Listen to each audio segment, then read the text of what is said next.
Mangwanani Mwalelepo Vukenjani Kletwas Dumelang Vanabe Africa. Welcome to Africa Good Morning, the news and current affairs show, bringing you everything you need to know happening on the African continent and beyond. You are joined by Ashwin Mberi. It is the 14th of May, and we would like to wish a happy Ascension Day to those who celebrate. These are some of the top stories we'll be looking at in today's broadcast.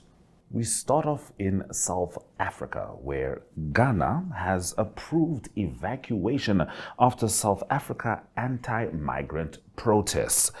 And then a senior official in South Africa's African National Congress defends Ramaphosa amid renewed Farmgate pressure. African countries maintain lowest fuel prices despite global cost increases. CAF addresses deficiencies after controversial 2025 Afcon final. And Creative NA magazine unveiled at the Namibia-EU Business Forum. This is Africa Good Morning here with Ashwin Mberi. Top stories shortly.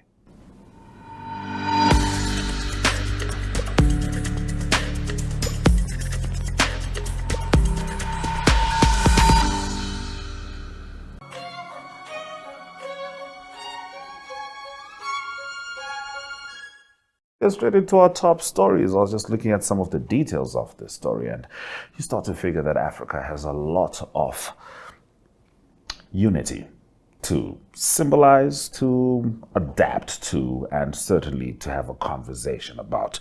Ghana has announced plans to evacuate 300 of its citizens from South Africa following a recent wave of protests targeting foreign nationals.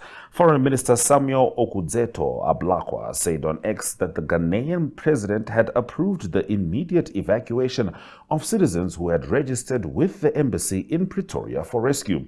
He explained that the distressed Ghanaians responded to an advisory issued by the foreign ministry after the latest wave of xenophobic attacks. South African authorities denied that anyone had been attacked and described widely circulated videos as fake. President Cyril Ramaphosa later said protests and criminal acts directed at foreign nationals did not represent government policy and called them isolated acts of criminality. He also stated that South Africa would regulate migration, secure borders, and enforce laws. Thousands of South Africans have protested against illegal immigration, demanding mass deportations of undocumented foreign nationals. Ghana's embassy advised citizens to avoid gatherings and shut businesses in Durban ahead of a planned protest. Ghana also wrote to the African Union regarding safety concerns for Africans living there.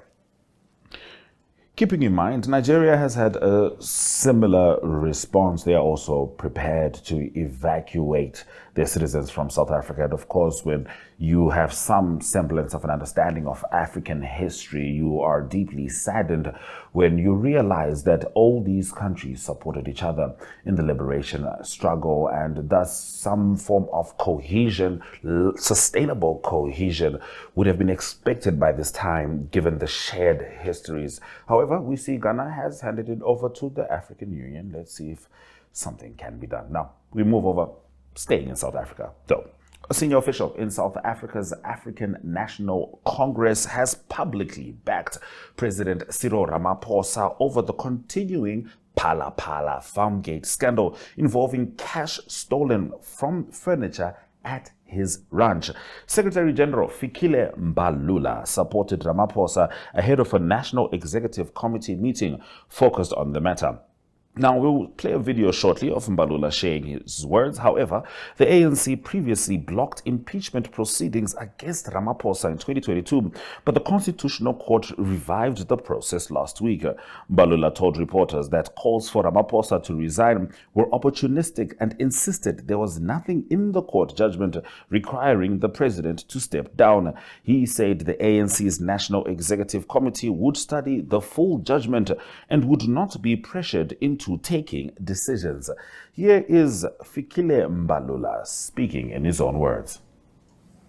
And we will bring our report to the National Executive Committee, which will be tabled for the NEC to discuss.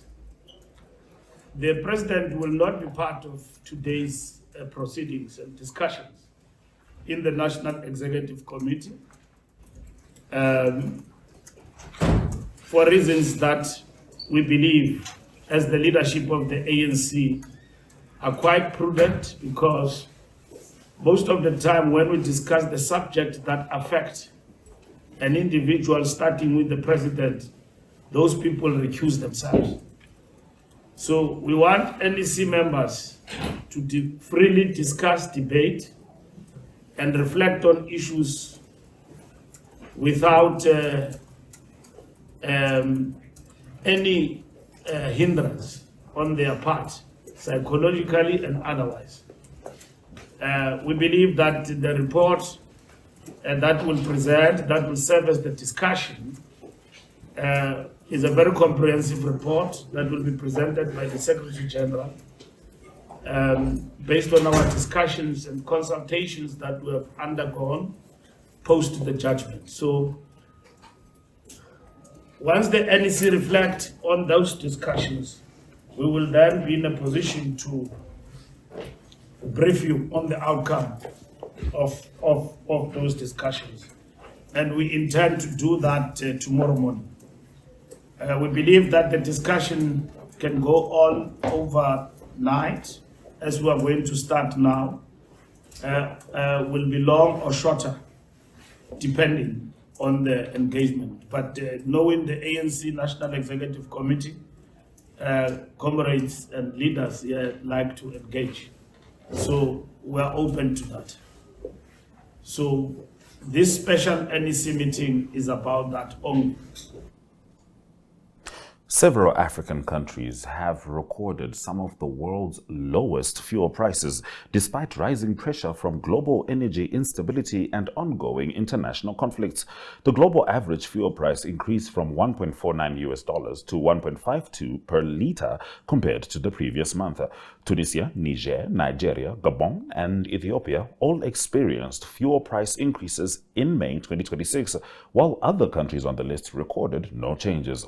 Ongoing conflicts, including the current Iranian war, Israeli and U.S. war, disrupted major shipping routes such as the Strait of Hormuz, affecting global oil movement and contributing to rising gasoline prices. African economies remain vulnerable because many countries import large amounts of refined petroleum products, resulting in higher transport costs, inflation, and pressure on household incomes whenever global crude prices rise. Governments across Africa have responded by increasing fuel prices in recent months. Reports note that lower fuel prices can ease inflationary pressure, as we know, reduce transport and production costs, and stabilize prices for consumers.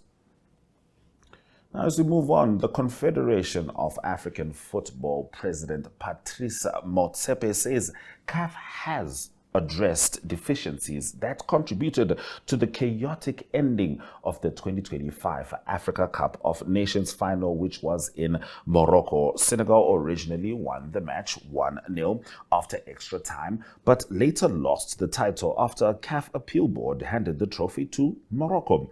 Senegal walked off the pitch after Morocco received a penalty following a VAR review late in March. The final was also marred by clashes involving stadium security and fans, as well as accusations against Morocco over incidents involving the Senegal goalkeeper's towel.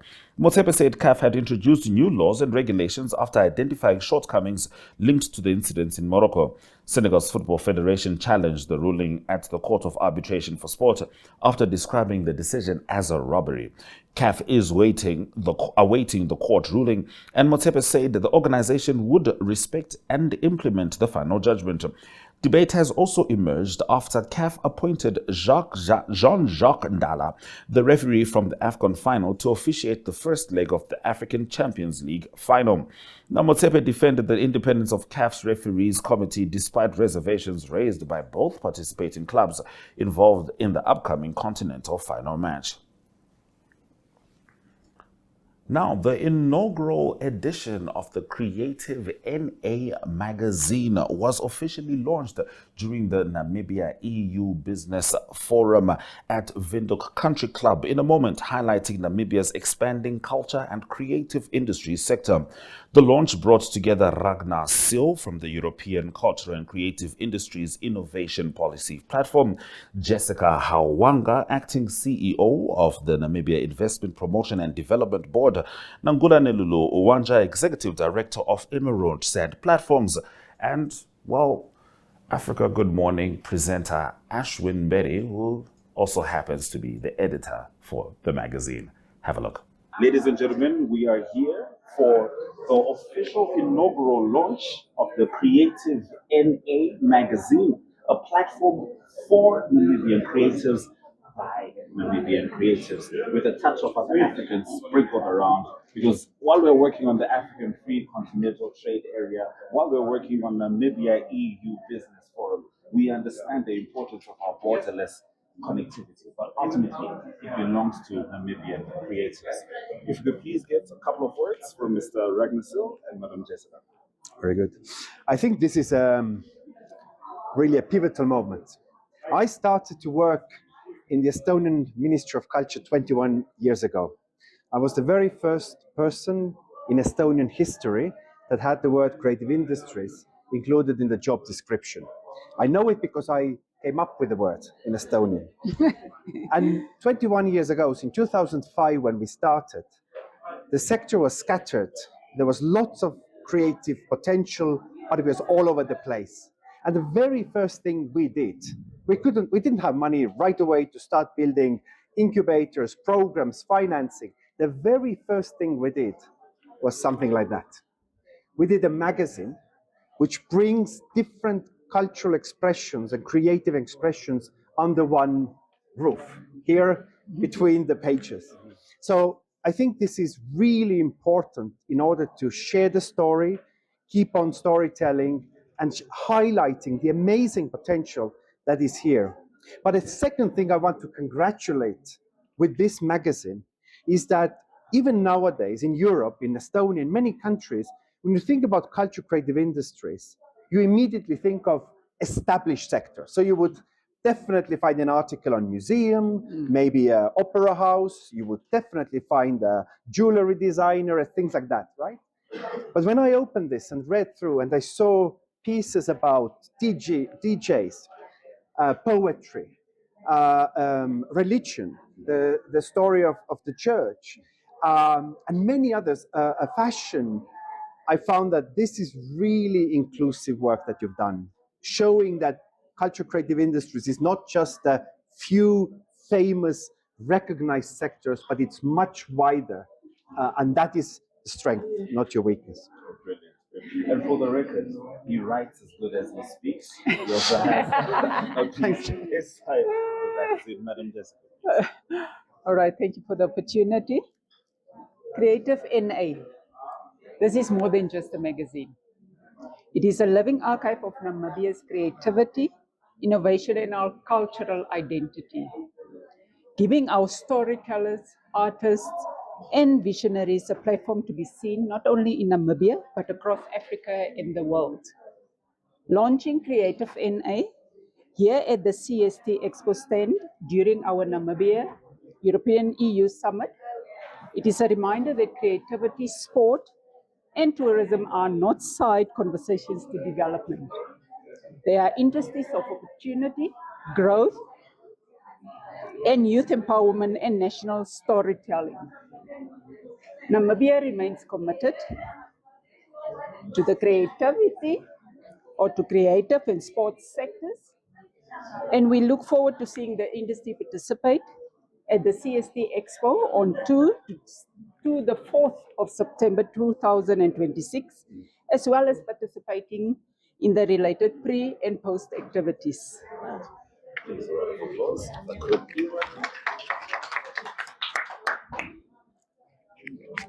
And the final word, Yes, the final was just to say thank you very much. This was really a piece that is not the result of one organization, it's the result of the industry.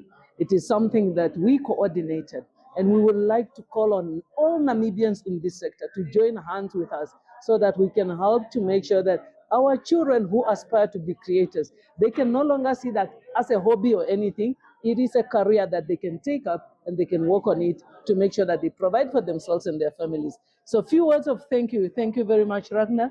Thank you very much, Jessica, for being here with us. And as it's been said, please see you on the 2nd to the 4th of September 2026 at the CST Expo. And yes, engage with us as we plan for that expo. Thank you very much. Thank you very much. Make sure you grab your copy, and we'll certainly be talking about that launch yet again tomorrow. This is To Africa. Good morning. We're going to be looking at some interviews from the Namibia-EU Business Forum just after this break.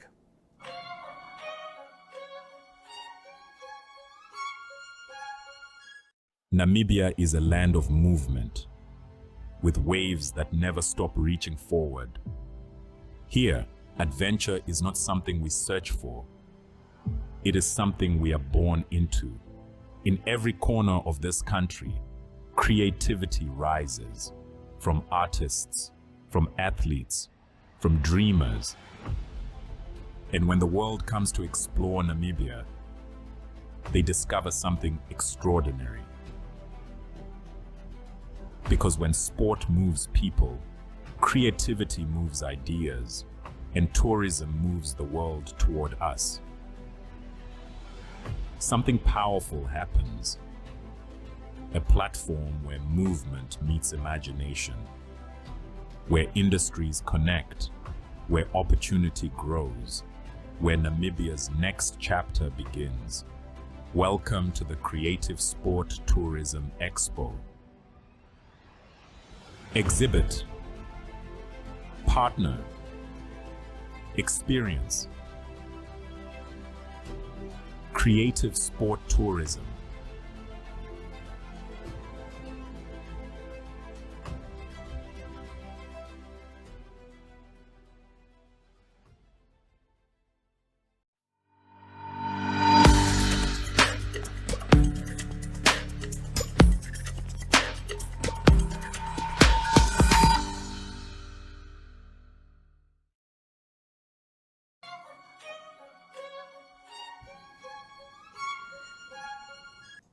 So I spent the week at the Namibia-EU Business Forum at the CST stand as one of the creative coordinators, and of course in my capacity as NTVAFRIKA ED, and I had the opportunity to meet several Namibian SMEs, European funders, European investors, Namibian and European creative thinkers, people who really know how to mold the creative economy. And I couldn't help but have a conversation with a few people. However, we only have time for one interview that we can show you in today's episode. Watch tomorrow's Africa Good Morning, which will be entirely dedicated to the Namibia-EU Business Forum. However, I did manage to speak to Jackson Karipo, a Namibian visual artist. Happy Ascension Day.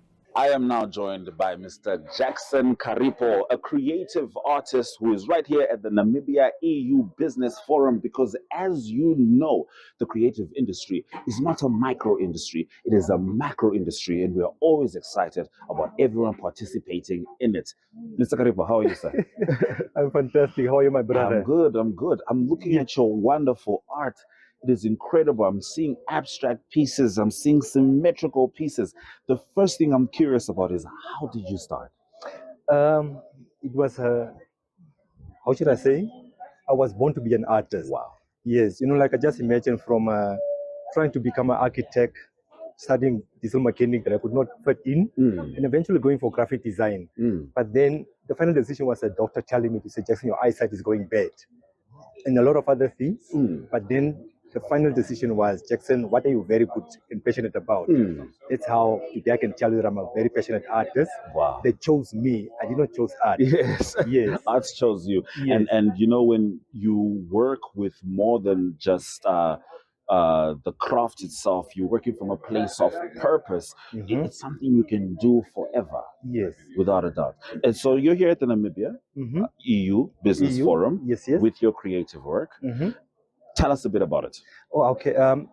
Last year, the Estonians were here. You know, like the culture and heritage event that took place at the Avani Hotel. Yes. They, at the end of the day, they ran a competition, and our group, the Creator Field, we actually won the prize, first prize. Wow. And they chose us to represent the company. All right. Yeah, the heritage company.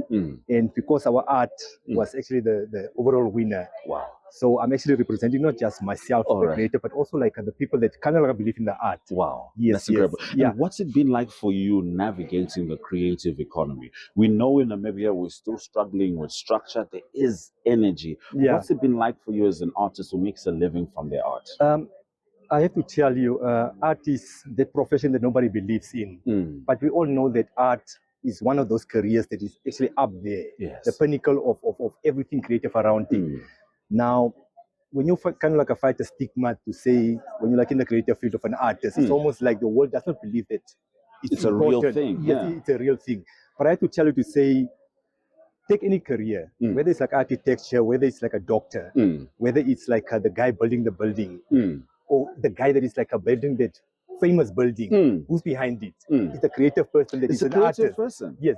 You see, like I just imagine, even like with today's health sector, you know, like the best doctors, they could not really just focus on the academics. No. But you know, like the hand material that they're using, the equipment, who designed it? The artist. The artist, exactly. Wow. So art plays a pinnacle role to say, whatever you are, whatever creative field you are, you're playing a very important role. So now, yes. Now for me, being this, you know, like I just imagine, I'm kind of like, I call myself to say I'm like a dead guy in real estate. What does that mean? Explain that. Yes, real estate, you know, like I think when I was in school, you know, like the basic things was like food, clothing, in the house that you stay in. Yes. Now just imagine how many houses are all over the world, how many houses are all over Namibia. Now in every house, there's this piece that needs Jackson in it. Yes. I love it. I love it. I love it. Before we wrap this up, please tell me at least about one of your artworks, whichever one you can lift to the screen. Okay, because we're like the EU, we're talking about business. Can I talk a little bit about that guy? Okay, tell us about that guy. We'll overlay him, no problem. Okay. Tell us. Now that guy, you know, it's like the guy that we see each and every day. You know, the guy that is like selling eggs. You know, like hustling to make money. Yes. You know, that person is actually a personal friend. He comes to my studio, always thirsty because he's walking around. And I had to buy a lot of eggs from him in order for me to ask him to say, no, just sit a little bit of my chair so I can take a picture. Yes. But I never told him that I was going to create an art piece out of it. Wow. But if I can tell you, it's actually that guy that is selling eggs in Katutura. Wow. But as an artist, you know, I took that picture, put some chickens in it. Wow. The cock and the hen, put a bicycle in it because, you know, he stays like a deep in Katutura. Yes. And most of his customers are like those guys in Kleiner Cooper. Wow.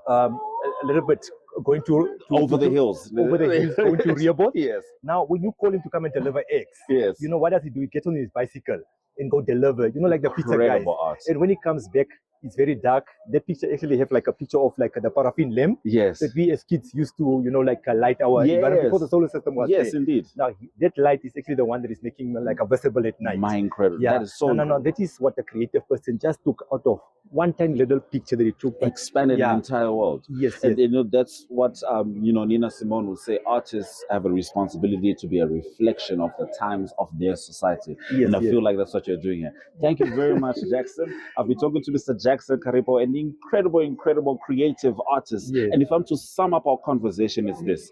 Art isn't just decoration, it is material. It's material, very important, of utmost importance, if I can say. Of utmost importance. Yes.